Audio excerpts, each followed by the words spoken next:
Assalamu alaikum wa rahmatullahi wa barakatuh. Marhaban bikum, ahlan wa sahlan. J'espère que vous allez tous très très bien, que la santé ça va, que la famille ça va, que les enfants ça va, que tout le monde va très très bien et que surtout la foi ça va.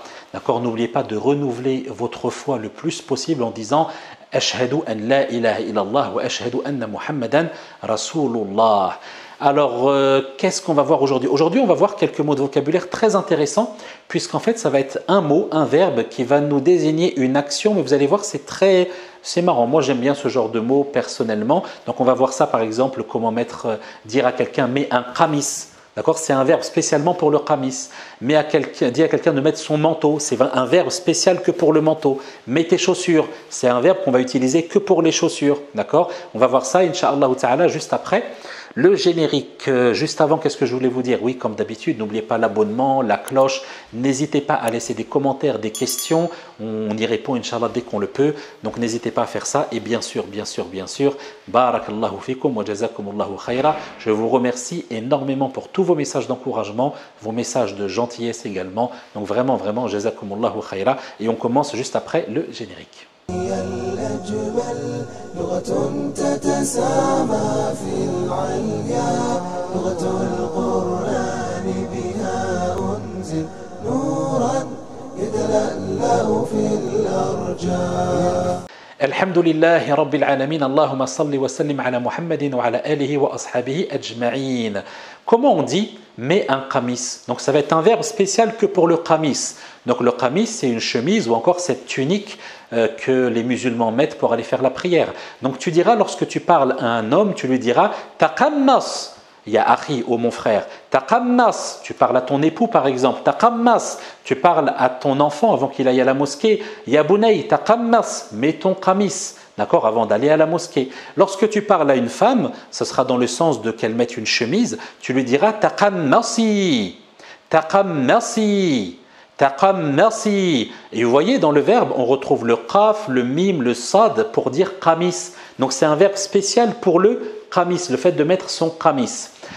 Comme vous le savez, ou peut-être que vous ne le savez pas, eh bien les Arabes aimaient se couvrir la tête. Et moi là, j'ai oublié de mettre justement sur ma tête quelque chose. Mais les Arabes aimaient se couvrir la tête. Eh bien, ils se couvraient la tête avec ce qu'on appelle l'imama, vous savez, le turban. Eh bien, on a un verbe spécial pour cela. Eh bien, tu diras par exemple à un homme ta'ammam, ta'ammam, mets sur ta tête le turban, ta'ammam. Par exemple le jour de l'Jumu'ah ou bien le jour de l'Eid, ça dépend de l'endroit où tu vis, ou si les gens ont l'habitude de mettre le turban, tu lui diras ta'ammam. À une femme, même si je pense qu'en général ce verbe ne va pas être très utilisé pour les femmes, mais pour les femmes tu diras ta'ammami, ta'ammami, ta'ammami. Par contre une femme elle mettra son hijab, son voile, et on va avoir un verbe spécial pour cela. Et donc tu lui diras oh ma sœur, ihtajibi, ihtajibi, ihtajibi. Ça veut dire de mettre son hijab. Est-ce qu'on peut l'utiliser pour les hommes? Pourquoi pas? Donc on dira ihtajib, ihtajib, ihtajib. Mais il n'aura pas le sens de mettre un voile, un habit comme ça, mais ça aura le sens dans le sens de cache-toi, d'accord, à peu près. Voilà, parce que comme le hijab c'est un voile, en gros mets un voile, donc cache-toi. Une femme, quand tu lui diras ihtajibi, ce sera dans le sens de mets ton voile. Et si elle met ce qu'on appelle le jilbab c'est ce vêtement qui va couvrir tout le corps, de la tête qui couvre tout le corps. Eh bien cette fois-ci on pourra le dire à un homme et une femme. Et oui, puisque elle jilbab c'est autant utilisé pour l'homme que pour les femmes. Par exemple au Maroc on dit el jellaba. Jellaba, d'accord? Donc quand tu veux dire à quelqu'un mets ton jilbab, à un homme tu lui diras tajalbab, tajalbab, tajalbab. Si tu veux dire à une femme de mettre son jilbab, tu lui diras tajalbabi, tajalbabi, tajalbabi. Donc mets ton jilbab, d'accord? Et au Maroc par exemple le jellaba, les hommes la mettent, les femmes mettent également le jellaba. Donc une tenue qui va venir ici couvrir de la tête et qui va descendre. Et en fait en gros le jilbab c'est une tenue qui couvre tout le corps. Oui, le pantalon, mets un pantalon. Donc le pantalon en arabe ça se dit sarwal, d'accord? Et sarawil, je pense que vous avez déjà entendu ça. Eh bien on a un verbe pour dire mets ton pantalon et on dira tasarwal. Tasarwal, quand tu parles à un homme, tasarwal. Et quand tu parles à une femme, tu lui diras tasarwali. Tasarwali, dans le sens de mets ton sarwal. Tasarwali. Donc tasarwal, tasarwali. Qu'est-ce qu'on a également? On a dit ça. Les chaussures. Et oui, mets tes chaussures. Mets tes chaussures. Donc on a un verbe pour dire mets tes chaussures. Et tu diras inta'il quand tu parles à un homme. Inta'il. Inta'il. Et dedans, en fait, on retrouve na'la. Na'la qui veut dire le soulier, la claquette. On peut l'utiliser également pour les chaussures. Inta'ili. Inta'ili. Inta'ili. Lorsque tu parles à une femme. Et on va finir avec le manteau qu'on appelle mi'taf en arabe et qu'on peut également appeler rida. Rida, c'est en fait la tenue qu'on va mettre sur nous pour nous protéger.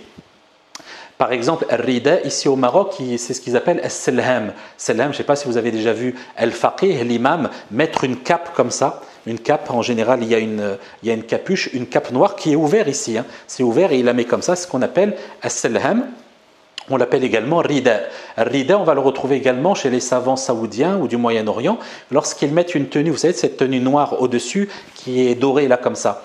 Voilà, on appelle ça rida. On peut l'utiliser pour un manteau. Donc tu vas dire à un homme, par exemple, pour lui dire mets le rida ou bien mets ton manteau, tu lui diras irtadi. Irtadi. Irtadi. À une femme, tu lui diras irtadi. Irtadi. Irtadi. Donc voilà pour ces mots. Ouais, donc moi j'aime bien ce genre de mot-là. C'est un mot qui va être spécifique à une action bien précise. Mets ton qamis. Tu ne pourras pas dire par exemple à quelqu'un taqammas as-sarwal, c'est-à-dire mets ton qamis, le pantalon, c'est-à-dire mets ton pantalon en utilisant ce verbe-là. Non, taqammas, on l'utilisera uniquement pour dire mets ton qamis, etc. etc. Tasarwal.